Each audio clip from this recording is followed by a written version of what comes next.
சிவன்மலை வேலா என்பார், ஞானவடி வேலன் என்பார், வேலாயுத சாமி என்பார், தேவாதி தேவன் என்பார், கந்தகுரு என்பார், அவ்வையிடம் ஆசி பெற்றவனாம், அப்பனுக்கே பாடம் சொன்னவனாம், கார்த்திகை பெண்ணிடம் வளர்ந்தவனாம், தேன் தமிழ் காத்த தெய்வமாம், மயூர வாகனத்தில் வருபவனாம், சித்தாதி சித்தனாம், சஷ்டி கவசம் கொண்டவனாம்.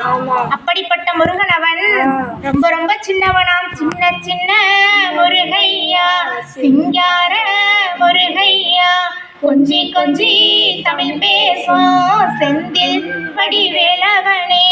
குன்றக்குடியான் என்பார், பழனிமலை நாதன் என்பார், வடபழனி ஆண்டவன் என்பார், சரவண பவன் என்பார், விமலன் சாமி என்பார், தண்டாயுத பாணி என்பார், கலியுக வரதன் என்பார், வெற்றிவடி வேலன் என்பார், வீரவடி வேலன் என்பார், மரகத வண்ணன் என்பார், ஞானப்பழம் கேட்டவனாம், நம்பியோரை நாடுபவனாம், காவடி பிரியனாம், ராஜ அலங்காரம் கொண்டவனாம், ஆண்டியாய் நின்றவனாம், ஆனாம் செல்வத்தை எல்லாம் கொடுப்பானாம்.